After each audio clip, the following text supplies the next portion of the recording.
നൂഹ് നബി അലൈഹിസ്സലാം ഉലുൽ അസ്മിൽപ്പെട്ട ഒരു പ്രവാചകനാണ്. അദ്ദേഹം 950 കൊല്ലം നിരന്തരമായി ലൈലം വ നഹാറൻ, രാവും പകലും വ്യത്യാസമില്ലാതെ സമൂഹത്തെ യഥാർത്ഥ നന്മയുടെ വഴിയിലേക്ക് ക്ഷണിച്ചു. എന്നാൽ വളരെ കുറച്ച് ആളുകൾ മാത്രമാണ് അദ്ദേഹത്തിൽ സത്യം മനസ്സിലാക്കി കൂടെ നിന്നത്. അവസാന ഘട്ടത്തിൽ അദ്ദേഹം നടത്തുന്ന ഒരു പ്രാർത്ഥന, അദ്ദേഹം സൂറത്തുൽ നൂഹിന്റെ അവസാനത്തിൽ കാണാം, വഖാല നൂഹുൻ, നൂഹ് അലൈഹി ഇസ്ലാം പ്രാർത്ഥിച്ചു, റബ്ബി ലാ തദർ അലൽ അർളി മിനൽ കാഫിരീന ദയ്യാറ. അല്ലാഹുവേ, എൻ്റെ റബ്ബേ, ഭൂമുഖത്ത് സത്യനിഷേധികളിൽപ്പെട്ട ഒരു പൗരനെയും നീ വിട്ടുകളയരുതേ. അതിന്റെ കാരണമായി അദ്ദേഹം പറയുന്നത്, എന്തിനാണ് അങ്ങനെ പറഞ്ഞത്, അതിന്റെ ന്യായം അദ്ദേഹം പറഞ്ഞത്, ഇന്നക ഇൻ തദർഹും, അവരെ നീ ജീവിക്കാൻ വിടുകയാണെങ്കിൽ, യുദില്ലു ഇബാദക്, അവർ നിന്റെ അടിമകളെ അവർ കുഴപ്പത്തിലാക്കും. അവരെന്ത് ചെയ്യും? ആ തമ്മാടികളും നിഷേധികളുമായവർ അവർ ജനിപ്പിക്കുന്ന സന്താനങ്ങൾ വലാ യലിദു ഇല്ലാ ഫാജിറൻ കഫാറൻ, അവർ തെമ്മാടികളും കാഫറുകൾക്കുമാണ് അവർ ജന്മം നൽകുക. അപ്പൊ ഇവിടെ നമ്മൾ മനസ്സിലാക്കേണ്ടത്, നൂഹ് നബി അലൈഹിസ്സലാം അള്ളാഹുവിനോട് ദുആ ചെയ്ത ദുആയിൽ പോലും തീർത്തും തെമ്മാടിത്തരത്തിൽ ജീവിക്കുന്ന, അധർമ്മത്തിൽ ജീവിക്കുന്ന, സത്യനിഷേധത്തിൽ ജീവിക്കുന്നവർക്ക് അവരുടെ ഇനി അടുത്ത തലമുറയായി ആരാണ് കടന്നു വരിക? സ്വാഭാവികമായും നല്ല മനുഷ്യർ രൂപപ്പെടാനുള്ള സാഹചര്യങ്ങൾ അവിടെ ഇല്ല. അവർ ജനിക്കുന്ന പുതിയ ജനറേഷൻ അവിടെ തെമ്മാടികളും തീർത്തും തോന്നിവാസികളുമായ ഒരു ജനതയാണ് അവിടെ കടന്നു വരിക. എന്നാൽ ഇനിയൊരു പുതിയ തലമുറക്ക് മാത്രമേ എന്ത് ചെയ്യാൻ പറ്റൂ? അവിടെ നന്മയുടെ വഴികളിലേക്ക് കടന്നു വരാൻ കഴിയും. അദ്ദേഹത്തിന്റെ ക്ഷമയുടെ അങ്ങേയറ്റം എത്തിയപ്പോൾ നൂഹ് നബി അലൈഹി ഇസ്ലാം നടത്തുന്ന ദുആയാണ്. അവിടെ നമുക്ക് നൂഹ് നബി അലൈഹി ഇസ്ലാമിയുടെ മകനെ നമുക്ക് കാണാം. 950 കൊല്ലം ദഅവത്ത് നടത്തിയപ്പോൾ ഹിദായത്ത് കൊടുക്കുക എന്ന അധികാര പരിധി മഹാനായ ഉലുൽ അസ്മിൽപ്പെട്ട നൂഹ് നബി അലൈഹി ഇസ്ലാമക്കില്ല. അത് അള്ളാഹുവാണ് ഹിദായത്തിന്റെ നന്മയുടെ വഴി കാണിച്ചു കൊടുക്കേണ്ടത്. അവിടെ കപ്പലിറക്കിയപ്പോൾ ഇർക്കബ്മാന, ഞങ്ങളുടെ കൂടെ കപ്പലിൽ കയറാൻ നൂഹ് നബി അലൈഹി ഇസ്ലാം മകനെ വിളിച്ചു. പക്ഷെ ആ മകൻ വിസമ്മതിക്കുകയും ജൂതി പർവ്വതത്തിന്റെ മുകളിൽ ഞാൻ കയറിക്കോളാം എന്നാണ് അവൻ ന്യായം പറഞ്ഞത്. പക്ഷെ ജൂതി പർവ്വതത്തിന്റെയും മുകളിൽ അവിടെയുള്ള ജലപ്രളയം എത്തി, നൂഹ് നബി അലൈഹി ഇസ്ലാമിയുടെ മകൻ പോലും അതിൽ നശിച്ചുപോയി എന്നാണ്. ഇവിടെ നൂഹ് നബി അലൈഹി ഇസ്ലാം ചെയ്യേണ്ട ഉത്തരവാദിത്തങ്ങളെല്ലാം നിർവഹിച്ചു. തന്റെ മകനെ കിട്ടിയില്ല. എന്നാൽ ആ തലമുറയിലൂടെ വരുന്നത് അടുത്ത തലമുറ തീർത്തും വൃത്തികെട്ട ഒരു തലമുറയായിരിക്കും എന്ന അദ്ദേഹത്തിന്റെ പ്രാർത്ഥനയുടെ രണ്ടാം ഭാഗത്ത് നമുക്ക് കാണുവാൻ സാധിക്കും. ഇവിടെ നമ്മൾ മനസ്സിലാക്കേണ്ടത്, നമ്മൾ ഓരോരുത്തരും എത്ര കണ്ട് ദീനീ കാര്യങ്ങളിൽ മുൻപന്തിയിൽ നിൽക്കുന്നു, ഹറാമുകളിൽ നിന്ന്, തോന്നിവാസങ്ങളിൽ നിന്ന് പൂർണ്ണമായും മുക്തമായ ഒരു ജീവിതം നയിക്കുന്നു, അതിനനുസരിച്ചാണ് നമ്മുടെ മക്കളും പുതിയ തലമുറയും എന്ത് ചെയ്യുന്നത്, അതിനനുസരിച്ച് നന്മയുടെ വഴികളിലേക്ക് അവർ ചേർന്നു വരുന്നത് എന്നുള്ളതാണ്. നമുക്കറിയാം, പുതിയ കാലഘട്ടത്തിലെ മക്കളുടെ പെരുമാറ്റം, അവരുടെ വേഷവിധാനങ്ങൾ, അതൊക്കെ മാറ്റം സംഭവിച്ചുകൊണ്ടിരിക്കുകയാണ്. മക്കളുമായി ബന്ധപ്പെട്ട് 100 കൂട്ടം പരാതികളാണ് പലപ്പോഴും പേരൻസിന് പറയാനുള്ളത്. ഇവിടെ നമുക്കറിയാം, ചെറിയ കുട്ടികൾ വരെ അവരെ ഉപദേശിക്കുമ്പോൾ പോലും, ഉപദേശ നിർദ്ദേശങ്ങൾ പോലും അവർക്ക് വലിയ പ്രയാസമായി മാറുകയാണ്. ചില കുട്ടികളെങ്കിലും ചോദിക്കുന്നത്, ഇത് എന്നെ ഉപദേശിക്കേണ്ടതില്ല, ആരോടാണ് പറയുന്നത്? സ്വന്തം വാപ്പയോടാണ് പറയുന്നത്.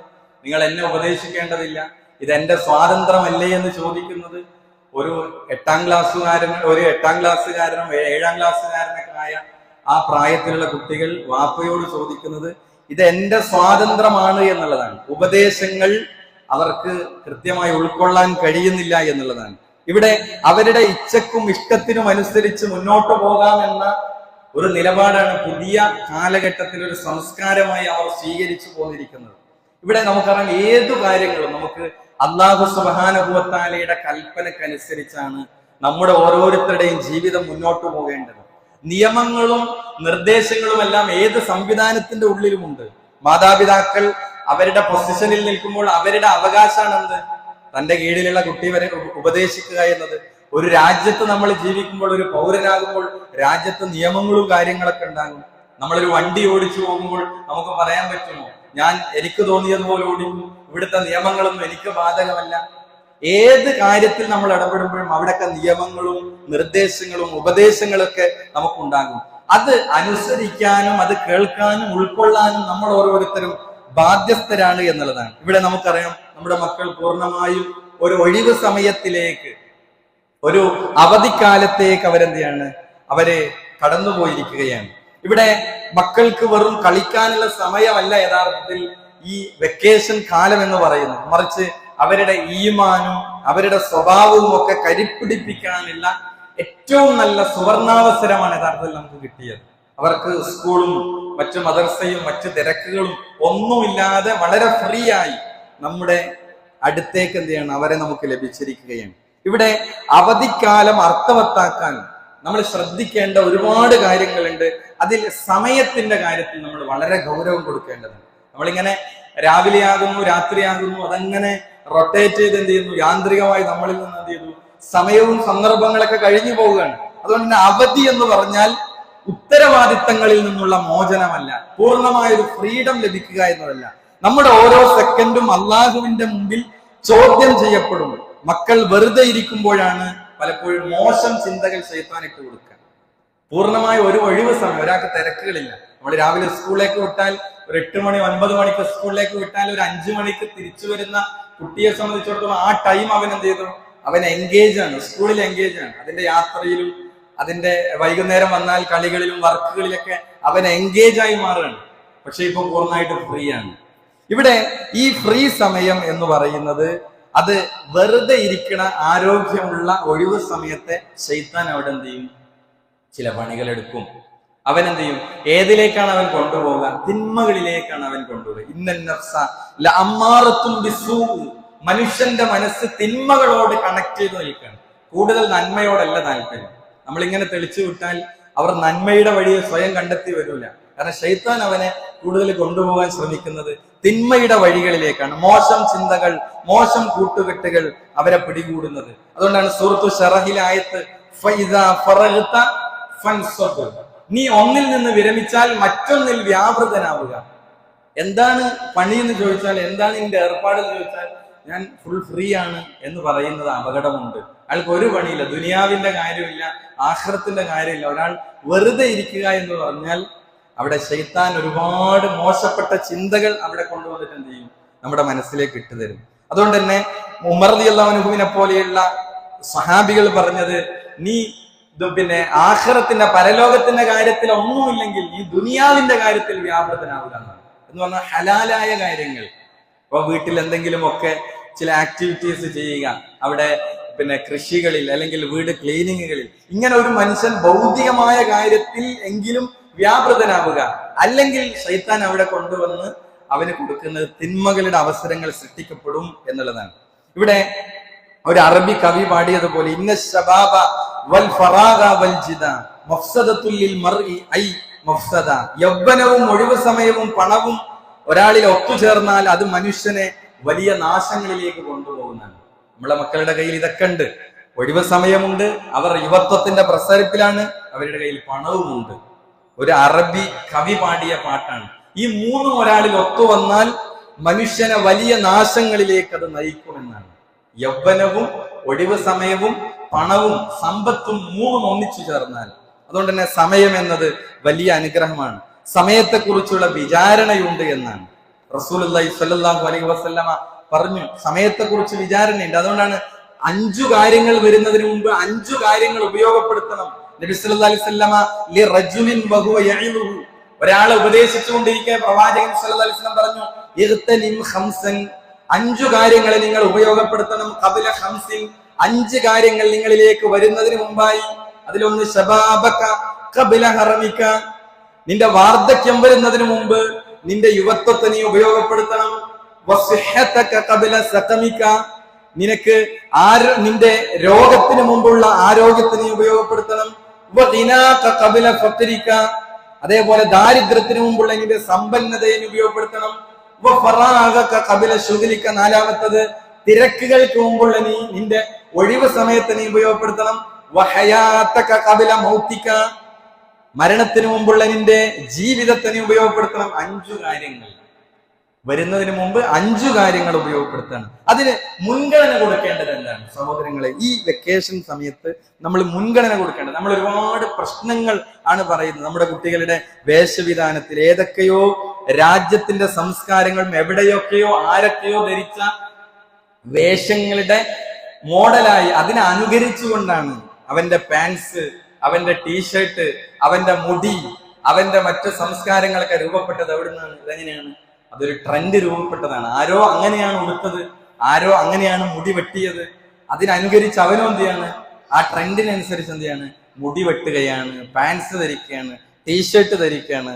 അതുകൊണ്ട് തന്നെ പുതിയ കാലഘട്ടത്തിൽ ഒരുപാട് പ്രശ്നങ്ങൾ നമ്മൾ അഭിമുഖീകരിക്കുന്നുണ്ട് കുട്ടികളുമായി ബന്ധപ്പെട്ട്. ഇപ്പൊ പെൺകുട്ടികളാണെങ്കിൽ അവരുടേതായ തലത്തിൽ ഒരുപാട് പ്രശ്നങ്ങൾ നമ്മൾ കേട്ടുകൊണ്ടിരിക്കും. നമ്മുടെ നാട്ടിൽ പലപ്പോഴും ആളുകൾ പറയുന്നത് ആൺകുട്ടികൾക്ക് പെൺകുട്ടികളെ കിട്ടാനില്ല എന്നുള്ളതാണ്. എന്നാൽ ആ പ്രശ്നങ്ങളൊക്കെ അഡ്രസ് ചെയ്യുമ്പോൾ പെൺകുട്ടികൾ നാട്ടിൽ ഇല്ലാഞ്ഞിട്ടാണോ, അവർ പ്രായപൂർത്തിയാകാഞ്ഞിട്ടാണോ? അല്ല, അവർ വിവാഹം വേണ്ടെന്നാണ് അവർ പറയുന്നത്. ചിലർ PG കഴിയട്ടെ, ജോലി ലഭിക്കട്ടെ എന്ന് പറഞ്ഞ് 27ഉം 28ഉം വയസ്സുള്ള പെൺകുട്ടികൾ വിവാഹത്തെ വൈകിപ്പിക്കുന്നു. ചിലർ പറയുന്നത് വിവാഹമേ വേണ്ടതില്ല എന്നാണ്. പിന്നീട് ആദ്യം ഇങ്ങനെയൊക്കെ പറയും, പിന്നെ വിവാഹമേ വേണ്ടതില്ല. എന്താണ് ഇതിന്റെ കാരണം? എന്റെ സ്വാതന്ത്ര്യം എനിക്ക് നഷ്ടപ്പെടും, അതേപോലെ തന്നെ ഭാരം വഹിക്കാൻ ഞാനില്ല, എന്റെ ഫ്രീഡം അവിടെ കെട്ടിയിടപ്പെട്ടതുപോലെ ഒരാളുടെ കീഴിൽ ഞാൻ ജീവിക്കേണ്ടി വരും. അപ്പോൾ അതിന്റെ മറ്റ് അവിഹിതത്തിന്റെ വഴികൾ തിരഞ്ഞെടുക്കുന്ന പുതിയ ജനറേഷന് നമ്മൾ എന്ത് ചെയ്യാണ്? ഇവിടെ കാണുകയാണ്. ഇവിടെയൊക്കെ നമുക്ക് ഉത്തരവാദിത്വം എന്ന് പറയുന്നത് കുട്ടികളുടെ പഠനത്തിൽ അവരുടെ ഫീസും അവരുടെ കോഴ്സ് സെലക്ട് ചെയ്യലും അവരുടെ ഡ്രസ്സിന്റെ കാര്യത്തിലൊക്കെ ശ്രദ്ധിക്കൽ മാത്രമല്ല, നമ്മൾ പിന്നെ കുട്ടികളുടെ കാര്യത്തിൽ ഇടപെടുന്തോറും എന്ത് ചെയ്യും? നമുക്ക് അവസരങ്ങൾ, അത് വൈകുന്തോറും അവസരങ്ങൾ നഷ്ടപ്പെടാണ്. ഒരു 5 വയസ്സ് 7 വയസ്സ് ഈ ചെറിയ പ്രായത്തിൽ കൊടുക്കേണ്ട തർബിയത്തുകൾ കൊടുത്തിട്ടില്ലെങ്കിൽ നമ്മൾ 25 വയസ്സ് 27 വയസ്സായ പെൺകുട്ടികളോട് പറയുന്നതിന് പരിമിതികളും നമുക്കതിന്റെ റിസൾട്ട് ഇല്ലായ്മയൊക്കെ ഉണ്ടാകും. അതുകൊണ്ട് തന്നെ ചെറിയ പ്രായത്തിൽ തന്നെ ആവശ്യമായ തർബിയത്തുകൾ, സംസ്കാരങ്ങൾ നമ്മൾ കൊടുക്കണം. പ്രത്യേകിച്ച് അവരുമായി ഏറ്റവും അടുത്തു നിൽക്കുന്നവർ ഉമ്മമാരാണ്. അതുകൊണ്ടാണല്ലോ പ്രവാചകൻ വിവാഹത്തെ പറ്റി പറഞ്ഞപ്പോ, പാരന്റിങ് ചർച്ച ചെയ്തപ്പോ പണ്ഡിതന്മാർ ആദ്യം കൊടുത്ത പോയിന്റ് എന്താണ്? നല്ല ഒരു ഉമ്മയെ സെലക്ട് ചെയ്യുക എന്നാണ്. അതുകൊണ്ടാണ് പ്രവാചകൻ പറഞ്ഞത് പല കാര്യങ്ങൾക്ക് വേണ്ടി വിവാഹം ചെയ്യപ്പെടാറുണ്ട്. ദീനുള്ളവൾക്ക് നീ പരിഗണന കൊടുക്കണം. എന്തിനാണത്? നമ്മുടെ ഉമ്മക്ക് നമ്മുടെ മക്കൾക്ക് തർബിയത്തുകൾ പകർന്നു കൊടുക്കേണ്ടത് ആരാണ്? അത് അവരുടെ ഉമ്മയാണ്. ആ ഭാര്യയെ സെലക്ട് ചെയ്യുന്നിടത്ത് പോലും പാരന്റിങ് പഠിപ്പിച്ചു. അതുകൊണ്ട് തന്നെ നല്ല നിരൂപണവും ശ്രദ്ധയും മക്കളുടെ കാര്യത്തിൽ ഉണ്ടാവണം എന്നുള്ളതാണ്. ഇതിനൊക്കെ പരിഹാരം എന്താണ്? പരിഹാരം ദീനി പഠനത്തിന് മുൻഗണന കൊടുക്കണം എന്നുള്ളതാണ്. സ്കൂൾ പഠനത്തിനിടയിൽ വിട്ടുപോയ ഇസ്ലാമിലെ അടിസ്ഥാന കാര്യങ്ങൾ പഠിപ്പിക്കാൻ നമ്മൾ സമയം കണ്ടെത്തണം.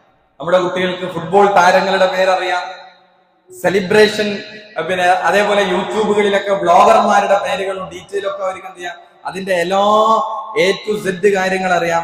പക്ഷെ അശ്റത്തുൽ മുബശ്ശിരീന്റെ പേര് ചോദിച്ചു, പ്രവാചകന്റെ സഹാബത്തിൽ 10 സ്വർഗം കൊണ്ട് സന്തോഷവാർത്ത അറിയിക്കപ്പെട്ട 10 സഹാബികളുടെ പേര് ഈ പറഞ്ഞ്, 25 നബിമാരുടെ പേരുകൾ പറഞ്ഞ്, പ്രവാചകന്റെ അവിടുത്തെ ഭാര്യമാർ ഉമ്മഹാത്തുൽ മുഅ്മിനീന്റെ പേരുകൾ പറഞ്ഞ്, പ്രവാചകന്റെ മക്കളുടെ പേരുകൾ പറഞ്ഞ്. അതൊന്നും നമ്മുടെ മക്കൾക്ക് പലർക്കും അറിയില്ല. അസ്മാഉൽ ഹുസ്ന അറിയോ? അള്ളാന്റെ നാമങ്ങൾ 99 നാമങ്ങൾ, അതൊന്നും അറിയില്ല പലപ്പോഴും. എന്നാൽ അറിയുന്നത് എന്താണ്? അറിയുന്നത് ഇത്തരം കുറെ കാര്യങ്ങൾ അവര് സോഷ്യൽ മീഡിയയിൽ നിന്നൊക്കെ കിട്ടിയ കുറെ വിവരങ്ങൾ അവരുടെ മൈൻഡിലുണ്ട്. ഇതൊന്നും അവർക്കറിയാം. അതുകൊണ്ട് തന്നെ ഈ സമയത്ത് നമ്മൾ എന്ത് ചെയ്യണം? അടിസ്ഥാനപരമായ കാര്യങ്ങൾ പഠിപ്പിക്കാൻ നമ്മൾ എന്ത് ചെയ്യണം? സമയം കണ്ടെത്തണം. ഈ വെക്കേഷൻ അള്ളാഹുവിനെ കുറിച്ചുള്ള ശരിയായ അറിവ്, അതിൽ ഏറ്റവും ഒന്നാമത്തെ അറിവ് അള്ളാഹിനെ പറ്റിയുള്ള അറിവാണ്. അതാണ് ഫഅലം അന്നഹു ലാ ഇലാഹ ഇല്ലല്ലാഹ്. ലാ ഇലാഹ ഇല്ലല്ലാഹ് എന്താണെന്ന് നിങ്ങൾ അറിയണം. നമ്മുടെ മലയാളത്തിലുള്ള ബുക്സുകളുണ്ട് എത്രയോ വായിക്കാൻ. ലാ ഇലാഹ ഇല്ലല്ലാഹ് തൗഹീദ് എന്നൊക്കെ പേരുള്ള പുസ്തകങ്ങൾ മലയാളത്തിലുണ്ട്. ഡീറ്റെയിൽ ആയിട്ട് മലയാളത്തിൽ വായിക്കാൻ പറ്റിയ പുസ്തകങ്ങൾ. ആ പുസ്തകങ്ങൾ ടാസ്ക് ആയിട്ട് അവർക്ക് വെച്ചു കൊടുക്കാം. ആ പ്രായത്തിനനുസരിച്ച് എന്ത് ചെയ്യാം, അതിലെ നമുക്ക് എന്ത് ചെയ്യാം, എന്തെങ്കിലുമൊക്കെ സമ്മാനങ്ങളും പ്രോത്സാഹനങ്ങളൊക്കെ എന്ത് ചെയ്യാം, ഒരു പുസ്തകം വായിച്ചു കഴിഞ്ഞാൽ നമുക്ക് എന്ത് ചെയ്യാം, അത്തരം ആക്ടിവിറ്റീസുകൾ കൊടുക്കാം. അതേപോലെ ഖുർആൻ പാരായണം എന്നിവയിൽ മക്കൾക്ക് പരിശീലനം പ്രത്യേകമായി എന്ത് ചെയ്യണം, നമുക്ക് നൽകാൻ കഴിയണം. ഇതൊക്കെ ആർക്കാണ് ഉണ്ടാവുക? അള്ളാഹു ഒരാളിൽ ഖൈർ ഉദ്ദേശിച്ചാൽ അയാൾക്ക് മതപരമായ അറിവ് നേടാനുള്ള സാഹചര്യങ്ങൾ അയാളിൽ രൂപപ്പെടുന്നതാണ്. റസൂൽ പറഞ്ഞ ഹദീസ് എന്താ? മയ്യുരിദില്ലാഹു ബിഹി ഖൈറൻ, അല്ലാഹു ആർക്കെങ്കിലും ഒരു ഖൈർ വരുത്തണമെന്ന് ഉദ്ദേശിച്ചാൽ യുഫഖിഹു ഫിദ്ദീൻ, അവനെ ദീനിൽ അറിവുള്ളവനാക്കും, ദീനിൽ അവഗാഹമുള്ളവനാക്കും, ദീന് പഠിക്കാനുള്ള സാഹചര്യങ്ങൾ അവന് അള്ളാഹു സൃഷ്ടിച്ചു കൊടുക്കും. അതോടെ തന്നെ എന്റെ ശബ്ദം കേൾക്കുന്ന സഹോദരന്മാര് നമ്മൾ ഓരോരുത്തരും പാരന്റ്സ് ആണ്. നമുക്ക് വലിയ ഉത്തരവാദിത്തങ്ങളുണ്ട്. വിശുദ്ധ ഖുർആൻ വിശ്വാസികളെ എന്ന് വിളിച്ചു പറഞ്ഞ സൂറത്തു തഹരീമിലെ 6-ാമത്തെ ആയത്ത് എന്താ? നമ്മളെ വിളിച്ചിട്ട് അള്ളാഹു വിശ്വാസികളെ എന്ന് വിളിച്ചിട്ട് പറഞ്ഞത് യാ അയ്യുഹല്ലദീന ആമനൂ ഖൂ അൻഫുസകും, ഓ വിശ്വാസികളെ, ഖൂ അൻഫുസകും, നിങ്ങളുടെ സ്വന്തം ശരീരത്തെ നിങ്ങൾ നരകത്തിൽ നിന്ന് കാക്കണം. വഅഹ്ലീകും നാറ, നിങ്ങളുടെ കുടുംബത്തെയും അഹ്ലുകാരെയും നരകത്തിൽ നിന്ന് കാത്തുരക്ഷിക്കണം. അഹ്ലുകാർ എന്ന് പറഞ്ഞാൽ ആരാണ്? നമ്മുടെ മക്കൾ, നമ്മുടെ ഇണകൾ, നമ്മുടെ മാതാപിതാക്കൾ, കുടുംബം. നമ്മുടെ അഹ്ലുകാരാണ് ആദ്യം പ്രയോറിറ്റി നമ്മൾ കൊടുക്കേണ്ടത്. നരകത്തിൽ നിന്ന് കഴിച്ചിലാകാൻ ആദ്യം പ്രയോറിറ്റി കൊടുക്കേണ്ടത് നമ്മുടെ കുടുംബമാണ്. എന്നിട്ട് അല്ലാഹു പറഞ്ഞു വഖൂദുഹന്നാസു വൽ ഹിജാറ, അവിടെ കത്തിക്കപ്പെടുന്നത് മനുഷ്യനും കല്ലുമാണ്. അലൈഹാ മലായികത്തുൻ ഗിലാദുൻ ശിദാദ്, അവിടെ കാവൽ നിൽക്കുന്നത് കഠിന ഹൃദയരും പരിശുദ്ധ സ്വഭാവികളുമായ മലക്കുകളാണ്. ലാ യസൂനല്ലാഹ മാ അമറഹും, അല്ലാഹുവിന്റെ കൽപ്പനക്ക് അവർ യാതൊരു അനുസരണക്കേടും കാണിക്കുകയില്ല. വയഫഅലൂന മാ യുഅ്മറൂൻ, അല്ലാഹ് എന്താണോ കൽപ്പിച്ചത് അത് അപ്രകാരം നിർവഹിക്കുന്നവരാണ്. ഈ ആയത്തിനെ വിശദീകരിക്കുമ്പോ സലഫു സ്വാലിഹീങ്ങൾ പറഞ്ഞ വ്യാഖ്യാനം എന്താ? ഇബ്നു അബ്ബാസ് പറഞ്ഞത് ഖൂ അൻഫുസകും വഅഹ്ലീകും നാറ എന്ന് പറഞ്ഞ ഇഅ്മലൂ ബിത്വാഅത്തില്ലാ, അല്ലാഹുവിനെ അനുസരിക്കുന്നതിൽ നിങ്ങളെ മക്കൾ എന്ത് ചെയ്യാ? അതിൽ നിങ്ങൾ പ്രാപ്തനാക്കുക. വത്തഖൂ മആസില്ലാ, അല്ലാഹുവിന്റെ അനുസരണക്കേട് കാണിക്കുന്നതിൽ നിന്ന് അവരെ തഖ്വയുള്ളവരാക്കുക, സൂക്ഷ്മതാബോധമുള്ളവരാക്കുക. വഅമറൂ അഹ്ലീകും ബിദ്ദിക്ർ യുൻജീകുമുല്ലാഹു മിനന്നാർ, നരകത്തിൽ നിന്ന് അവരെ രക്ഷിക്കപ്പെടുന്നതായ ആ ഉത്ബോധനങ്ങൾ, നസീഹത്തുകൾ നിങ്ങൾ എന്ത് ചെയ്യുക? അവർക്ക് നൽകുക. അപ്പൊ നസീഹത്ത് നൽകേണ്ടത് ആരാണ്? നമ്മുടെ ഉത്തരവാദിത്തമാണ്, നമ്മുടെ ഓരോരുത്തരുടെയും വലിയ ബാധ്യതയാണ്. അതാണ് അലി റളിയല്ലാഹു അൻഹു പറയുന്നത് ഖൂ അൻഫുസകും വഅഹ്ലീകും നാറ എന്ന് പറഞ്ഞാൽ അദബൂഹും വഅല്ലിമൂഹും, അവർക്ക് നിങ്ങൾ അദബ് പഠിപ്പിച്ചു കൊടുക്കുക, മര്യാദകൾ, സംസ്കാരങ്ങൾ പഠിപ്പിച്ചു കൊടുക്കുക. അപ്പൊ മര്യാദകളും സ്വഭാവ രൂപീകരണവും, മക്കളെ നല്ല മര്യാദകൾ, അദബുകൾ നമ്മൾ പഠിപ്പിച്ചു കൊടുക്കണം. വലിയവരോട് ആളുകൾ കയർത്ത് സംസാരിക്കുന്നു. നിങ്ങൾ ആരാണ് എന്നോട് പറയാൻ? നിങ്ങൾക്ക് നിങ്ങളെ പണി നോക്കാൻ പോരെ? അവരോട് ഷൗട്ട് ചെയ്യുന്ന, മുതിർന്നവരെ ബഹുമാനമില്ലാതെ സംസാരിക്കുന്ന പുതിയ ജനറേഷനെ പലരെയും നമ്മൾ കാണുന്നു. വലിയവരോട് ബഹുമാനം കാണിക്കാനും ചെറിയവരോട് കാരുണ്യം കാണിക്കാനും സംസാരത്തിലെ സത്യസന്ധത എന്നിവയൊക്കെ മക്കളെ ശീലിപ്പിക്കേണ്ട കാര്യമാണ്. അങ്ങനെയുള്ള ചെറിയ ചെറിയ കഥകൾ നമ്മൾക്ക് എന്ത് ചെയ്യാം? പ്രവാചകൻ കഥകളിലൂടെ, സംഭവങ്ങളിലൂടെ കുട്ടികൾക്ക് ഇത്തരം സത്യസന്ധതയുടെ മഹത്വം പഠിപ്പിക്കുന്ന കഥകൾ, അതേപോലെ അമാനത്തിന്റെ ഗൗരവം പഠിപ്പിക്കുന്ന അത്തരം സംഭവങ്ങൾ പ്രവാചകൻ പഠിപ്പിച്ചു കൊടുക്കുന്നു.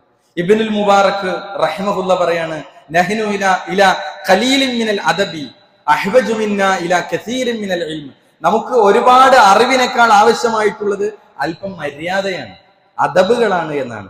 അതേപോലെ മാതാപിതാക്കളുടെ പാരന്റ്സിന്റെ സാമീപ്യം, മക്കളെ നമുക്ക് ട്യൂഷനും ക്ലാസ്സുകളൊക്കെ ക്യാമ്പുകളൊക്കെ അയക്കുന്നതിന്റെ അപ്പുറത്ത് അവർക്കൊപ്പം ഇരിക്കാൻ നമ്മൾ സമയം കണ്ടെത്തണം.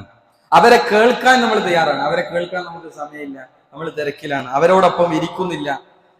ആ നിലക്ക് മക്കളോടൊപ്പവും പേരമക്കളോടൊപ്പവും മഹാനായ നബി സല്ലല്ലാഹു അലൈഹി വസല്ലമ അവരെ കേൾക്കാനും, എത്ര തിരക്കുള്ള പ്രവാചകനാണ്. ആ ജീവിതത്തിനിടയിൽ പ്രവാചകൻ അതിനൊക്കെ സമയം കണ്ടെത്തി.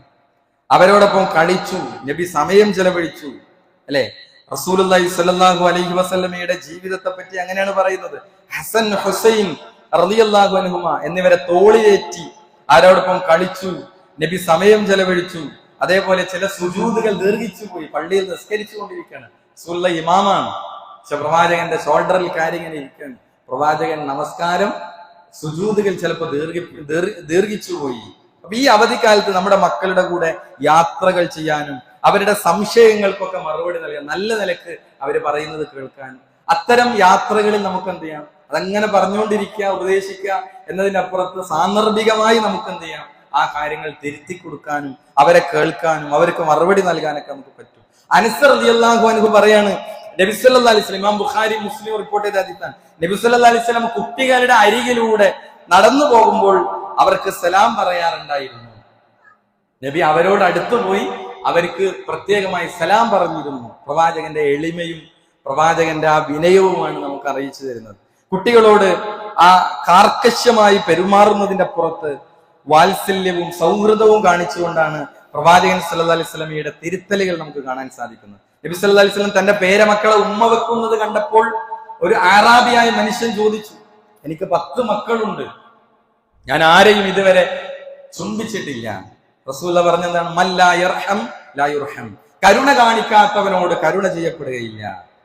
അതുകൊണ്ട് തന്നെ പ്രവാചകന്റെ മാതൃക അതാണ്. ഇബ്നു അബ്ബാസ് റളിയല്ലാഹു അൻഹു സദസ്സിലെ ഒരു സംഭവം നമുക്ക് കാണാം. ഇബ്നു അബ്ബാസ് റളിയല്ലാഹു അൻഹു ചെറിയ കുട്ടിയായിരിക്കുമ്പോൾ നബിക്ക് കുടിക്കാൻ പാല് ലഭിച്ചു, ഒരു പാത്രത്തിൽ പാല് കിട്ടി.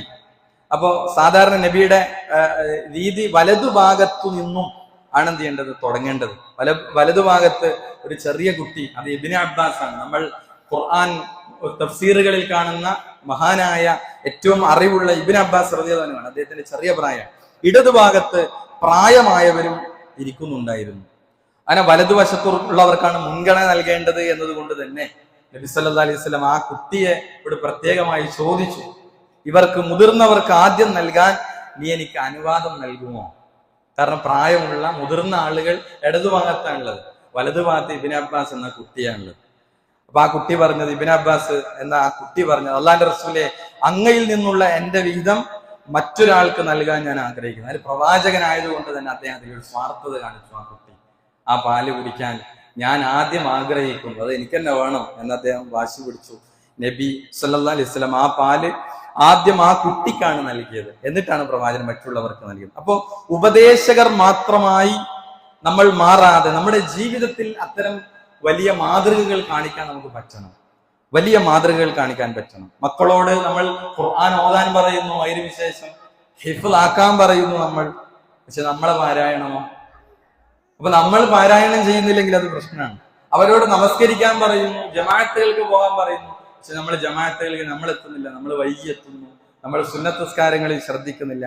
അതുകൊണ്ട് തന്നെ നമ്മൾ ഈ കാര്യങ്ങളിലെല്ലാം റോൾ മോഡൽ ആവുക എന്നത് ഏറ്റവും പ്രധാനമാണ്. ഇബ്നു ഉസൈമീൻ റഹിമഹുല്ല പറയുന്ന വാക്ക് കാണാൻ സാധിക്കും, നിങ്ങൾ നിങ്ങളുടെ മക്കളെ സംസാരത്തിലും അവരുടെ പ്രവൃത്തിയിലും സത്യസന്ധത നിങ്ങൾ പഠിപ്പിക്കുക.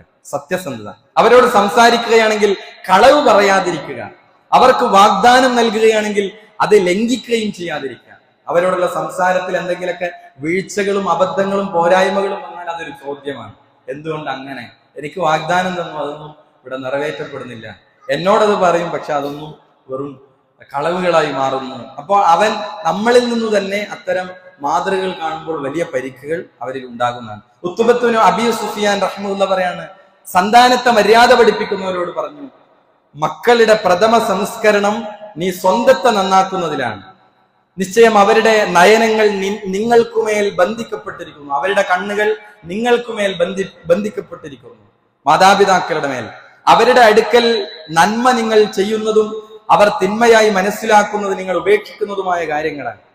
അതേപോലെ തന്നെ 5ാമത്തെ കാര്യം സോഷ്യൽ മീഡിയയുടെ അപകടങ്ങളാണ്. നമ്മൾ കഴിഞ്ഞ ഖുതുബയിൽ ചില പോയിന്റുകൾ മാത്രം അതിൽ പറഞ്ഞു. മക്കളുടെ കയ്യിലുള്ള മൊബൈൽ ഫോണുകൾ അവർക്ക് നന്മയുടെ വാതിലായോ അതോ നരകത്തിലേക്കുള്ള വഴിയായോ മാറുന്നു എന്നത് മാതാപിതാക്കൾ എന്ത് ചെയ്യണം, ശ്രദ്ധിക്കണം. അവിടെ അവരുടെ ലൈംഗിക അരാജകത്വങ്ങൾ, അശ്ലീലതകൾ, ലഹരി ഉപയോഗങ്ങളൊക്കെ വർദ്ധിച്ചു വരുന്ന ഒരു കാലഘട്ടം. അതുകൊണ്ട് തന്നെ ഇവിടെ കൂട്ടുകെട്ട് എന്നത് ഏറ്റവും പ്രധാനമാണ്. അതുകൊണ്ടാണ് പ്രവാചകൻ സല്ലല്ലാഹു അലൈഹി വസല്ലം പറഞ്ഞത്, അർറജുലു അലാ ദീനി ഖലീലിഹി, ഒരു വ്യക്തി അവന്റെ കൂട്ടുകാരന്റെ മതത്തിലാണ്. ഫൽയൻദുർ മൻ യുഖാലിൽ, അവൻ ആരുടെ കൂടെയാണ് കൂട്ടുകൂടുന്നത് എന്ന് കൃത്യമായി പരിശോധിച്ചു കൊള്ളട്ടെ. അവൻ എവിടേക്കാണ് പോകുന്നത്, ആരുടെ കൂടെയാണ് കൂട്ടുകൂടുന്നത്, ആരോടൊപ്പമാണ് അവൻ സഞ്ചരിക്കുന്നത്. ഇതിന്റെ ഉത്തരവാദിത്തം ആർക്കുണ്ട്? മാതാപിതാക്കളായ നമുക്ക് ഓരോരുത്തർക്കും അതിന്റെ ഉത്തരവാദിത്തങ്ങൾ ഉണ്ട് എന്നാണ്. കാരണം റസൂലുള്ളാഹി സ്വല്ലല്ലാഹു അലൈഹി വസല്ലമ നമ്മളെ പഠിപ്പിച്ച കാര്യം എന്താണ്? നമ്മുടെ ഒരു അമാനത്ത് ഉത്തരവാദിത്തമാണ് എന്നാണ്. ഉത്തരവാദിത്തമാണ്. നബി സല്ലല്ലാഹു അലൈഹി വസല്ലം പറഞ്ഞു, കുല്ലുക്കും റാഇൻ വകുല്ലുക്കും മസ്ഊലുൻ അൻ റഇയതിഹി, നിങ്ങൾ എല്ലാവരും ഭരണാധികാരികളാണ്. ഭരണാധികാരികൾ എന്ന് പറഞ്ഞാൽ ഉത്തരവാദിത്തപ്പെട്ടവരാണ്. വകുല്ലുക്കും മസ്ഊലുൻ അൻ റഇയതിഹി, തന്റെ കീഴിലുള്ളവരെ കുറിച്ച് ഓരോരുത്തരും ചോദ്യം ചെയ്യപ്പെടും. അപ്പൊ നമ്മളെ കീഴിലുള്ളവരാരാണ്? മക്കളാണ്. മക്കളെ പറ്റി മാതാപിതാക്കൾ ചോദിക്കപ്പെടും. അവർക്ക് ഈ അദബുകൾ കൊടുത്തോ, ഈ മര്യാദകൾ പഠിപ്പിച്ചു കൊടുത്തോ? അവരുടെ ജീവിത വഴികളിൽ തകരാറുകൾ സംഭവിച്ചതിന്റെ കാരണക്കാർ നമ്മളാണോ? അതൊക്കെ ചോദിക്കപ്പെടും. അപ്പൊ ഇതൊരു അമാനത്താണ്. പല മക്കളും ഇന്റർനെറ്റ് ഉപയോഗിച്ച് വൈകി ഉറങ്ങുന്ന ധാരാളം കേസുകൾ റിപ്പോർട്ട് ചെയ്യപ്പെടുന്നു. പലരും 1 മണിക്കും 2 മണിക്കൊക്കെയാണ് ഉറങ്ങുന്നത്. അവരുടെ കയ്യിൽ മൊബൈലുണ്ട്, ഇന്റർനെറ്റ് ഇഷ്ടം പോലെ ഉണ്ട്, വൈഫൈ ആണ്. അപ്പോൾ മാതാപിതാക്കളൊക്കെ ഉറങ്ങി അവരെവിടെയാണ്? ഇവർ ഈ സോഷ്യൽ മീഡിയയുടെ ലോകത്താണ്. അപ്പൊ 1:30 മണി 2 മണി ഇതുവരെ അതിങ്ങനെ ഉപയോഗിക്കുകയാണ്. അതിൽ ഫേസ്ബുക്കും ഇൻസ്റ്റഗ്രാമും അതിന്റെ ഒരാവശ്യവും ഇല്ലാത്ത തിന്മകളിലൂടെ ശൈത്താൻ കൊണ്ടുപോവുകയാണ്. പരിശോധിക്കപ്പെടേണ്ട സംഗതിയാണ്. അതുകൊണ്ട് തന്നെ നമ്മൾ ഉറങ്ങിയപ്പോഴും സംഭവിക്കുന്ന കാര്യങ്ങൾ നമ്മുടെ അധികാര പരിധിയിൽപ്പെട്ടതാണ്. ഇതൊക്കെ പരിശോധിക്കപ്പെടണം. അബ്ദുല്ലാഹി ഇബ്നു മസ്ഊദ് റളിയല്ലാഹു അൻഹു പറഞ്ഞത്, തീർച്ചയായും ഒഴിവ് സമയമുണ്ടായിട്ടും ഇഹലോകത്തിനോ പരലോകത്തിനോ യാതൊന്നും പ്രവർത്തിക്കാത്തവനോട് ഞാൻ കഠിനമായി ദേഷ്യമുള്ളവനാണ്. എന്ത്? ഇഹലോകത്തിന്റെ കാര്യത്തിലോ പരലോകത്തിന്റെ കാര്യത്തിലോ ഒന്നും പ്രവർത്തിക്കാതെ വെറുതെ ഇരിക്കുന്നവനോട് ഞാൻ ദേഷ്യപ്പെട്ടിരിക്കുന്നു എന്നാണ്. അത് അപകടമാണ്. അതുകൊണ്ട് തന്നെ ഈ പാഠം മക്കൾക്ക് പറഞ്ഞു കൊടുക്കാൻ നമുക്ക് സാധിക്കണം. പൂർണ്ണമായി ഒഴിവാക്കാൻ പറയാൻ സാധ്യമല്ല ചില കാര്യങ്ങൾ. എന്നാൽ അത് അതിൻ്റെതായ നിയന്ത്രണം വെച്ചുകൊണ്ട് ഉപയോഗിക്കപ്പെടുന്ന അവസ്ഥയിലേക്ക് നമ്മൾ വരണം. അതുകൊണ്ട് തന്നെ തിരുത്തലുകളും അതേപോലെ തന്നെ തിന്മയെ അവിടെ നമുക്ക് തടുക്കാൻ കഴിയുന്ന വഴികളൊക്കെ ഉപയോഗിച്ച് എന്ത് ചെയ്യണം? തടുക്കണം. റസൂൽ പറഞ്ഞില്ലേ, മൻ റആ മിൻകും മുൻകറൻ, നിങ്ങളൊരു തിന്മ കണ്ടാൽ ഫൽയുഗയ്യിർഹു ബിയദിഹി, കൈ കൊണ്ട് തടയണം. നമുക്ക് പറ്റുന്ന സംഗതിയാണ്. ഫഇല്ലം യസ്തതി, ഇനി അതിന് കഴിയില്ലെങ്കിൽ ഫബിലിസാനിഹി, നാവ് കൊണ്ട് തിരുത്തണം. ഫഇല്ലം യസ്തതി, ഇനി അതിനോട് കഴിയില്ലെങ്കിലോ ഫബിഖൽബിഹി, നിന്റെ കൽബ് കൊണ്ട് അതിനെ വെറുക്കുകയും ചെയ്യണം. വദാലിക അദാഫുൽ ഈമാൻ, ഈമാനിന്റെ ഏറ്റവും താഴ്ന്ന പടിയാണ് അത് എന്ന് റസൂലുള്ളാഹി സ്വല്ലല്ലാഹു അലൈഹി വസല്ലമ നമുക്ക് പഠിപ്പിച്ചു തരാണ്. അതുകൊണ്ട് തന്നെ ഈ കാര്യങ്ങൾക്കൊക്കെ പരിഹാരം ആരാധനകൾക്ക് പ്രോത്സാഹനം നൽകണം.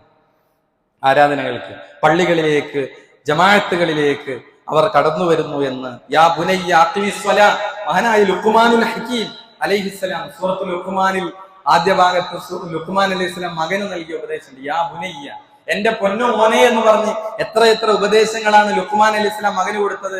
അതിൽ പ്രധാനപ്പെട്ട ഉപദേശം എന്താണ്? യാ ബുനയ്യ അഖിമിസ് സ്വലാ, എന്റെ പൊന്നുമോനെ നീ നമസ്കാരം മുറ പോലെ നിർവഹിക്കണം. യാ ബുനയ്യ, നീ ഒരു തിന്മ ചെയ്താൽ അത് എവിടെയെങ്കിലും ആകാശഭൂമികളിൽ എവിടെയെങ്കിലും പാറക്കുള്ളിലോ ആണെങ്കിൽ അല്ലാഹു പുറത്തു കൊണ്ടുവരും. മകനെ കൊടുക്കുന്ന ഉപദേശമാണ്. യാ ബുനയ്യ ലാ തുശ്രിക ബില്ലാഹ്, മോനെ നീ അള്ളാഹുവിൽ ഒന്നിനെയും പങ്കു ചേർക്കരുത്. അള്ളാഹുവിന് ആരാധന കൊടുക്കുന്ന കാര്യത്തിൽ, ഇബാദത്ത് കൊടുക്കുന്ന കാര്യത്തിൽ യാതൊന്നിനെയും പങ്കു ചേർക്കരുത്. അള്ളാഹുവിന് മാത്രം അവകാശപ്പെട്ട ദുആകൾ, നേർച്ചകൾ, വഴിപാടുകൾ, സുജൂദുകൾ എല്ലാം അള്ളാഹുവിനോട് മാത്രം, അതിൽ ഒരാളെയും പങ്കു ചേർക്കരുത്. മഹാന്മാർക്ക്, അമ്പിയാക്കൾക്ക്, അങ്ങനെ ഒരാൾക്കും ഇബാദത്തുകൾ വഴിമാറിപ്പോ. ഇതൊക്കെ ലുഖ്മാൻ അലൈഹിസ്സലാം തന്റെ മകനോട്, പ്രവാചകന്മാർ മക്കളെ അടുത്ത് വിളിച്ചവർ ചോദിക്കുന്നത്, എന്റെ ശേഷം നിങ്ങൾ ആരെയാണ് ആരാധിക്കുക? നമ്മൾ ആരെങ്കിലും ചോദിച്ചു മക്കളോട്, എന്റെ കാലശേഷം നീ ആരെ വിളിച്ചാണ് പ്രാർത്ഥിക്കുക? നീ എന്ത് ആദർശ നിലപാടുകളാണ് എടുക്കുക? ഇതൊക്കെ പ്രവാചകന്മാരും മഹത്തുക്കളായ സ്വഹാബികളും ഒക്കെ കൊടുത്ത ഉപദേശങ്ങളാണ്. അതുകൊണ്ട് തന്നെ മഹാനായ ഷെയ്ഖ് സ്വാലിഹുൽ ഫൈസാൻ ഹഫിദുല്ലാഹ് അദ്ദേഹം നൽകിയ ഒരു വാക്ക് കാണാം. തീർച്ചയായും അവരെയും മക്കളെയും കൂട്ടി പള്ളിയിലേക്ക് നിങ്ങൾ പോകണം. അങ്ങനെ നമസ്കാരം ഇതര നന്മകളിലായി അവരെ ഘട്ടം ഘട്ടമായി വളർത്തണം. ഇതാണ് യഥാർത്ഥ തർബിയത്ത്. അവനെ വിരിപ്പിൽ ഉപേക്ഷിച്ചു പോകരുത്. അത് മോശം ശിക്ഷണമാണ്. കാരുണ്യവും സൗമ്യതയും വിചാരിച്ച് അവനെ വഞ്ചിക്കുകയാണ് താങ്കൾ ചെയ്യുന്നത്. നമ്മൾ അവരോടൊരു കാരുണ്യവും ഒരു ഇഷ്ടവും നമ്മുടെ മനസ്സിലുണ്ട് എന്ന് നമ്മൾ പറയുന്നു. പക്ഷെ അവരോട് ചെയ്യുന്നത് അത് അവരെ വഞ്ചിക്കുകയാണ് ചെയ്യുന്നത്. നന്മയിൽ അവരെ കൂട്ടാതെ അവരുടേതായ സൗകര്യം പരിഗണിച്ച് അവരെ വിട്ടുകൊടുക്കുന്നത് അവരോട് ചെയ്യുന്ന വലിയ തെറ്റാണെന്ന് ഷെയ്ഖ് സ്വാലിഹുൽ ഫൗസാൻ ഹഫിളഹുല്ല നമ്മളെ പഠിപ്പിക്കുകയാണ്. അതുകൊണ്ട് തന്നെ അതിനുള്ള അവസരങ്ങൾ നമ്മൾ എന്ത് ചെയ്യണം? കൊടുക്കണം. മതപരമായ കാര്യങ്ങൾ പഠിക്കാനുള്ള അവസരങ്ങൾ നമ്മൾ കൊടുക്കണം. അല്ലാഹു സുബ്ഹാനഹു വ തആല ആ നിലക്ക് മക്കളെ നല്ല തർബിയത്തോടുകൂടി വളർത്താനും നമുക്ക് ഇഹപര ലോകത്ത് കൺകുളിർമയുള്ള മക്കളായി അല്ലാഹു നമ്മുടെ മക്കളെ മാറ്റുമാറാകട്ടെ. അൽഹംദുലില്ലാഹ് വസ്സലാത്തു വസ്സലാമു അലാ റസൂലില്ലാഹി വഅലാ ആലിഹി വസഹ്ബിഹി അജ്മഈൻ. അമ്മാ ബഅദ്. അല്ലാഹു സുബ്ഹാനഹു വ തആലയുടെ വിധിവിലക്കുകൾ, നിയമനിർദ്ദേശങ്ങൾ ജീവിതത്തിന്റെ എല്ലാ രംഗത്തും പാലിച്ച് പകർത്തിക്കൊണ്ട് ജീവിക്കണേ എന്നൊരിക്കൽ കൂടി ഓർമ്മപ്പെടുത്തുകയാണ്. പിശാച് പലപ്പോഴും യുവത്വത്തിലെത്തി നിൽക്കുന്ന ആളുകളെ, വിദ്യാർത്ഥികളെയും യുവാക്കളെയൊക്കെ കൊണ്ടുപോകാൻ ശ്രമിക്കുന്നത് അവന്റെ സ്വകാര്യ നിമിഷങ്ങളിൽ തിന്മകൾ ചെയ്യിക്കുക എന്നത് അവന്റെ വലിയ ടാർജറ്റാണ്. പള്ളിയിൽ അവൻ ഉഷാറാണ്, അങ്ങാടിയിൽ ഉഷാറാണ്, കുടുംബത്തിലൊക്കെ നല്ല കുട്ടിയാണ്. പക്ഷെ പലപ്പോഴും നമ്മളെ ശൈത്താൻ പിടിക്കണ ഒരു ഭാഗം, നാം മാത്രം തനിച്ചാകുന്ന ഇടങ്ങളിൽ ശൈത്താൻ എന്ത് ചെയ്യും? അവന്റെ തന്ത്രങ്ങൾ പുറത്തെടുക്കും. അവിടെയാണ് നമ്മുടെ മനസ്സിൽ എന്ത് ചെയ്യാം? തിന്മകൾ ചെയ്യിപ്പിക്കാനുള്ള ഒരു ത്വര നമ്മുടെ മനസ്സിലേക്ക് ഉണ്ടാക്കിയെടുക്കും. എന്താണ്? സ്വകാര്യതകളിൽ തിന്മകൾ വെച്ചു പുലർത്തിയാലുള്ള അപകടം എന്താണ്? നമ്മുടെ സ്വകാര്യതയിൽ ആരും അറിയാതെ നമ്മുടെ ജീവിതത്തിൽ കൊണ്ടു നടക്കുന്ന ഒരു തിന്മ എന്താണ് അതിന്റെ പ്രശ്നം? ഒരു ഹദീസിൽ നബി സല്ലല്ലാഹു അലൈഹി വസല്ലം ഒരിക്കൽ സഹാബികൾ ഇങ്ങനെ പ്രവാചകന്റെ മുമ്പിൽ ഇരിക്കുകയാണ്. ഒരു ദർസിൽ ഒരു സംസാരത്തിൽ പ്രവാചകൻ പറയാണ്, എന്റെ ഉമ്മത്തിലെ ചില ആളുകളെ എനിക്കറിയാം. എന്താ അവരുടെ പ്രത്യേകത? യഅ്തൂന യൗമൽ ഖിയാമത്തി ബിഹസനാത്തി അംസാലി ജിബാലി തിഹാമ ബീളൻ. വെളുത്ത തിഹാമ പർവ്വതത്തിന്റെ മലയുടെ അത്രയും നന്മയുമായി ഖിയാമത്ത് നാളിൽ കടന്നു വരുന്നവരാണ്. അവരെങ്ങനെയാണ് വരിക? വെളുത്ത തിഹാമ മലയുടെ അത്രയും നന്മകളുമായി ഖിയാമത്ത് നാളിൽ വരും. പക്ഷെ പ്രവാചകൻ പറയാണ്, ഫയജഅലുഹല്ലാഹു അസ്സ വജല്ല ഹബാഅൻ മൻസൂറ. അവരുടെ നന്മയെല്ലാം അല്ലാഹു ധൂളികളായി പറത്തിക്കളയും. പരലോകത്ത് ഇങ്ങനെ വന്നിട്ട് അല്ലാഹു അതിനെ ധൂളികളായി അതിനെ പറത്തിക്കളയും. അപ്പൊ ഈ ഒരു സംസാരം കേട്ട സ്വഹാബികൾ ആകെ ബേജാറായി. കുറെ നന്മകളുമായി പരലോകത്ത്, ഒരു അവിശ്വാസിയെ പറ്റിയല്ല, ഒരു മുസ്ലിം അല്ലാത്ത ആളെ പറ്റിയല്ല, കുറെ നന്മയുമായി പരലോകത്ത് വന്നിട്ട് ആ നന്മകൾ മുഴുവൻ വൃതാവിലാകുന്ന ഒരു മനുഷ്യനെ പറ്റിയാണ്, ചില ആളുകളെ പറ്റിയാണ് നബി പറയുന്നത്. അപ്പൊ കൂട്ടത്തിലുണ്ടായിരുന്ന ഒരു സഹാബി നബിയോട് ചോദിക്കാണ്, സൗബാൻ റളിയല്ലാഹു അൻഹു ചോദിക്കാണ്, നബിയെ സിഫ്ഹും ലനാ, അവരെ പറ്റി ഞങ്ങൾക്കൊന്ന് പറഞ്ഞു തരും, അവരാരാണ്? ഇത്രയും നന്മ ചെയ്ത് പാപ്പരായി പോയവർ ആരാണ്? നബി പറയാണ്, അവർ നിങ്ങളുടെ സഹോദരങ്ങൾ തന്നെയാണ്. നിങ്ങൾ നിസ്കരിക്കുന്നത് പോലെ നമസ്കരിക്കുന്നവരാണ്, നിങ്ങൾ നോമ്പെടുക്കുന്നത് പോലെ നോമ്പെടുക്കുന്നവരാണ്, നിങ്ങൾ നന്മകൾ ചെയ്യുന്നത് പോലെ നന്മ ചെയ്യുന്നവരാണ്. ഇത് ഓരോന്ന് പറയുമ്പോൾ സ്വഹാബികൾക്ക് ബേജാറ് കൂടാണ്. കാരണം ഈ നന്മകളിലൊക്കെ കണ്ണു ചേർന്ന് മുന്നോട്ട് പോകുന്നവരാണ്. പള്ളിയിലുണ്ട്, നന്മകളിലൊക്കെ ഉണ്ടവര്, പ്രകടമായി നോക്കുമ്പോൾ എല്ലാത്തിലുണ്ട്. പക്ഷെ നബി ഒറ്റ പോയിന്റാണ് പ്രശ്നം പറഞ്ഞത്, ഇദാ ഖലൗ ബിമഹാരിമില്ലാഹി ഇൻതഹഖൂഹ. അല്ലാഹ് ഹറാമാക്കിയ കാര്യങ്ങൾ അവർ തനിച്ചാകുമ്പോൾ അത് അവർ ചെയ്യും. ആരുമില്ലാത്ത ഇടങ്ങളിൽ ഹറാമുകൾ ചെയ്യുന്നവരാണ്. എന്നാൽ അവർ നന്മ ചെയ്യുന്നുണ്ട്. അവരുടെ നന്മകൾക്ക് അല്ലാഹുവിന് ആവശ്യമില്ല. സ്വകാര്യതകളിൽ തിന്മകൾ കൊണ്ട് നടക്കുന്നവന്റെ നന്മ അല്ലാഹുവിന് ആവശ്യമില്ല. അത് കപടതയുടെ ഇരുമുഖമുള്ളവന്റെ നന്മ അല്ലാഹുവിന് ആവശ്യമില്ല. അതുകൊണ്ട് തന്നെ സഹോദരങ്ങളെ, യുവാക്കളെ, വിദ്യാർത്ഥികളെ, നമ്മളെ ജീവിതത്തിൽ തിന്മകളെ നമ്മൾ എന്ത് ചെയ്യണം? സൂക്ഷിക്കണം. ഇതിന് പരിഹാരം ഒന്നേ ഉള്ളൂ, അല്ലാഹു നമ്മളെ കാണുന്നുണ്ട് എന്നുള്ള ബോധം. അല്ലെ, ഒരു CCTV ക്യാമറ അവിടെ ഉണ്ട്, അതൊരാൾ അവിടുന്ന് കാണുന്നുണ്ട് എന്ന് പറഞ്ഞാൽ നമ്മളൊന്ന് അവിടെ ഒന്ന് ശ്രദ്ധിക്കും. ഇവിടുന്ന് വല്ലാതെ കുരുത്തക്കേട് കളിച്ചാൽ എന്ത് ചെയ്യും? അവിടുന്ന് ഒരാൾ നോക്കുന്നുണ്ട്. പക്ഷെ ഒരു ക്യാമറയുടെ പരിധിക്കുള്ളിലല്ലെങ്കിലും എല്ലാ സമയത്തും വളരെ മൈന്യൂട്ട് നമ്മളെ കാണുന്ന ഒരു റബ്ബുണ്ട്. അലം യഅലം ബിഅന്നല്ലാഹ യറാ. അല്ലാഹു നിങ്ങളെ കാണുന്നു എന്നവൻ അറിയുന്നില്ലേ? യഅലമു ഖായിനത്തുൽ അയുൻ. അവന്റെ അറിവിന്റെ സൂക്ഷ്മത എത്രയാണ്? നിങ്ങളുടെ കണ്ണിന്റെ കട്ടുനോട്ടം അറിയുന്നവനാണ്. കണ്ണ് കട്ടു നോക്കുന്നത് പോലും അറിയുന്നവൻ.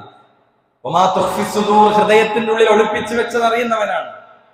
വമാ തുഖ്ഫി സുദൂർ, ഹൃദയത്തിന്റെ ഉള്ളിൽ ഒളിപ്പിച്ചു വെച്ചത് അറിയുന്ന റഹ്മാനായ റബ്ബ്. നമ്മൾ എത്ര മറച്ചു വെക്കാൻ ശ്രമിച്ചാലും അള്ളാഹുവിന്റെ കണ്ണ് വെട്ടിച്ച് നമുക്കൊന്നും ചെയ്യാൻ കഴിയില്ല. ഈ ബോധം നമ്മുടെ ഉള്ളിലേക്ക് വന്നാൽ ഒരു ഹറാം നമ്മൾ ചെയ്യില്ല. അല്ലെ, യസ്തഖ്ഫൂന മിനന്നാസ്, ജനങ്ങളിൽ നിന്നവർ മറച്ചു വെക്കാൻ ശ്രമിക്കുന്നു. അവൻ യൂട്യൂബിൽ അല്ലെങ്കിൽ ഇൻസ്റ്റഗ്രാമിൽ അവൻ കാണുന്ന കാഴ്ചകൾ, അവൻ സെർച്ച് ചെയ്യുന്ന സെർച്ച് എഞ്ചിനിൽ അവൻ സെർച്ച് ചെയ്യുന്ന വാചകങ്ങൾ എല്ലാം നാളെ പരലോകത്ത് കൊണ്ടുവരും. യസ്തഖ്ഫൂന മിനന്നാസ്, ജനങ്ങളിൽ നിന്ന്, പാരന്റ്സിൽ നിന്ന്, കൂട്ടുകാരിൽ നിന്ന്, കൂട്ടുകുടുംബങ്ങളിൽ നിന്ന് എല്ലാം ഒളിപ്പിച്ചു വെക്കാൻ ശ്രമിക്കുന്നു. വലാ യസ്തഖ്ഫൂന മിനല്ലാഹ്, എന്നാൽ ആരിൽ നിന്ന് ഒളിപ്പിച്ചു വെച്ചാലും അള്ളാഹുവിൽ നിന്ന് മറച്ചു വെക്കാൻ സാധ്യമല്ല എന്നാണ് അള്ളാഹു പറയുന്നത്. അതുകൊണ്ട് തന്നെ പഠിച്ചോൻ കാണുന്നുണ്ട് എല്ലാം. അതുകൊണ്ട് തന്നെ നമുക്ക് എന്ത് ചെയ്യണം? ആ സൂക്ഷ്മതാ ബോധം, ആ ഹറാമുകളിൽ നിന്നുള്ള ആ ഒരു വിശുദ്ധി നമ്മുടെ ജീവിതത്തിൽ എന്ത് ചെയ്യണം? കൈവരണം. ആ നിലക്ക് നമ്മുടെ ഈ വെക്കേഷൻ കാലഘട്ടത്തെ എന്ത് ചെയ്യണം? നന്മയുടെ വഴിയിൽ മുന്നോട്ട് പോകാൻ നമുക്ക് എന്ത് ചെയ്യണം? സാധിക്കണം. അത്തരം ക്യാമ്പുകളും ക്ലാസ്സുകളൊക്കെ അതിന്റെ ഇൻഫർമേഷൻ, അറിയിപ്പുകൾ കിട്ടുമ്പോൾ, ചിലത് റെസിഡൻഷ്യൽ ക്യാമ്പുകളായിരിക്കും, ചിലത് നമ്മൾ ക്ലാസ്സിന് പോയി തിരിച്ചു വരുന്ന ക്ലാസ്സുകളായിരിക്കും. ഇങ്ങനെയൊക്കെ ക്യാമ്പുകളും ക്ലാസ്സുകളൊക്കെ ഉണ്ട്. ഇതിലൊക്കെ നമ്മളെ കുട്ടികൾ എന്ത് ചെയ്യണം? അവരെ നമ്മൾ എത്തിക്കാൻ നമ്മൾ എന്ത് ചെയ്യണം? താല്പര്യം കാണിക്കണം. അല്ലാഹു നമുക്ക് തൗഫീഖ് നൽകി അനുഗ്രഹിക്കുമാറാകട്ടെ. നമ്മുടെ അൽ ഫിത്ര ഇസ്ലാമിക് പ്രീ സ്കൂൾ, അതിന്റെ അഡ്മിഷൻ നടന്നുകൊണ്ടിരിക്കുന്ന ഒരു സമയമാണ്. അത് നമ്മൾ പ്രത്യേകം ശ്രദ്ധിക്കുക. ഇവിടെ വളരെ വലിയ റിസൾട്ടുകൾ നമുക്കുണ്ടായ ഒരു പദ്ധതിയാണ് അൽ ഫിത്ര എന്ന് പറയുന്നത്. 3 വയസ്സ് മുതലുള്ള കുട്ടികൾക്കാണ് പ്രവേശനമുള്ളത്. 3 വർഷത്തെ ഒരു പാഠ്യ കാലാവധിയാണ്. തജ്വീദോടുകൂടി നമ്മുടെ കുട്ടികൾ ഖുർആൻ ഖത്മ് ചെയ്യുകയാണ്. 2 ജുസ് വരെ അവർക്ക് ഹിഫ്ള് പൂർത്തിയാകുന്ന ഒരു പദ്ധതിയാണ്. അതേപോലെ തന്നെ അവർക്ക് നിത്യജീവിതത്തിലെ പ്രാർത്ഥനകൾ, ദിക്റുകൾ അവർക്ക് ഹൃദിസ്ഥമാക്കാനുള്ള അവസരം, അതേപോലെ ഉമ്മമാർക്ക് പ്രത്യേകമായ പരിശീലനം നൽകുന്ന കോഴ്സുകൾ, ശിശു സൗഹൃദ അന്തരീക്ഷം, മികച്ച പരിശീലനം ലഭിച്ച അധ്യാപകമാരാണ് നമുക്ക് ഈ അൽ ഫിത്രയിൽ ക്ലാസ്സുകൾ എടുക്കുന്നത്. ആ നിലയ്ക്ക് എല്ലാ നൂതനമായ സംവിധാനങ്ങളും ആക്ടിവിറ്റീസ് ഒക്കെ ഒന്നിച്ചു ചേർത്തുള്ള ഒരു പഠന രീതിയാണ് യഥാർത്ഥത്തിൽ അൽ ഫിത്ര എന്ന് പറയുന്നത്. അതുകൊണ്ട് തന്നെ അതിൻ്റെ വേക്കൻസി കുറച്ചുകൂടി കുട്ടികൾക്കുള്ള അവസരങ്ങളുണ്ട്. നമ്മൾ എന്ത് ചെയ്യാം, അത് പ്രത്യേകമായി ശ്രദ്ധിച്ച് അതിൻ്റെ അഡ്മിഷൻ എടുക്കാൻ വേണ്ടി ശ്രദ്ധിക്കണമെന്ന് പ്രത്യേകമായി ഓർമ്മപ്പെടുത്തുകയാണ്. അതേപോലെ തന്നെ നമ്മുടെ പ്രബോധന പ്രവർത്തനങ്ങളിൽ തസ്ഫിയ, ആദർശ സമ്മേളനങ്ങൾ, തൗഹീദി പ്രഭാഷണങ്ങൾ നമ്മുടെ പരിസര പ്രദേശങ്ങളിലൊക്കെ നടന്നു വരികയാണ്. അതിൽ ഏപ്രിൽ 13-ാം തീയതി തിങ്കളാഴ്ച ചെറുവാഞ്ചേരി കുന്നിന് താഴെ വൈകുന്നേരം 5:30 തിങ്കളാഴ്ച 5:30 മുതൽ മുജാഹിദ് ബാലുശ്ശേരി പ്രഭാഷണം നടത്തുകയാണ്. എല്ലാവരും കുടുംബസമേതം ഈ പ്രോഗ്രാമിൽ പങ്കെടുക്കാൻ വേണ്ടി ശ്രദ്ധിക്കുക. അല്ലാഹു സുബ്ഹാനഹു വ തആല നമ്മളിൽ നിന്ന് വന്നുപോയ ചെറുതും വലുതുമായ എല്ലാ തെറ്റുകുറ്റങ്ങളും വിട്ടുപുറത്തു മാപ്പാക്കി തരുമാറാകട്ടെ. നമ്മിൽ നിന്ന് വന്നുപോയ അബദ്ധങ്ങൾ, പോരായ്മകൾ അല്ലാഹു നമുക്ക് പരിഹരിച്ചു തരുമാറാകട്ടെ. രോഗികളായ ധാരാളം ആളുകൾ അല്ലാഹുവിനെ അവർക്ക് ശിഫ പ്രദാനം ചെയ്യണമേ. നമ്മിൽ നിന്ന് മരണപ്പെട്ടു പോയ മുഅ്മിനീങ്ങൾ അല്ലാഹുവിനെ അവർക്ക് മഗ്ഫിറത്തും റഹ്മത്തും നൽകണമേ. ലോകത്തിന്റെ വ്യത്യസ്ത ഭാഗങ്ങളിൽ പ്രയാസങ്ങൾ അനുഭവിക്കുന്നവർ അല്ലാഹുവിനെ അവർക്ക് സമാധാനം നൽകി അനുഗ്രഹിക്കണമേ. റബ്ബനാ തഖബ്ബൽ മിന്നാ ഇന്നക അൻതസ് സമീഉൽ അലീം. അല്ലാഹുമ്മ ഗ്ഫിർ ലിൽ മുഅ്മിനീന വൽ മുഅ്മിനാത്ത്. അല്ലാഹുമ്മ അഇസ്സൽ ഇസ്ലാമ വൽ മുസ്ലിമീൻ വഅദ്ദിൽ അശ്ശർക വൽ മുശ്രിക്കീൻ. അല്ലാഹുമ്മ ഇന്നാ നസ്അലുകൽ ജന്ന. അല്ലാഹുമ്മ അജിർനാ മിനൻ നാർ. റബ്ബനാ ആതിനാ ഫിദ് ദുനിയ ഹസന വഫിൽ ആഖിറതി ഹസനതൻ വഖിനാ അദാബൻ നാർ. ആമീൻ ആമീൻ ബിറഹ്മതിക യാ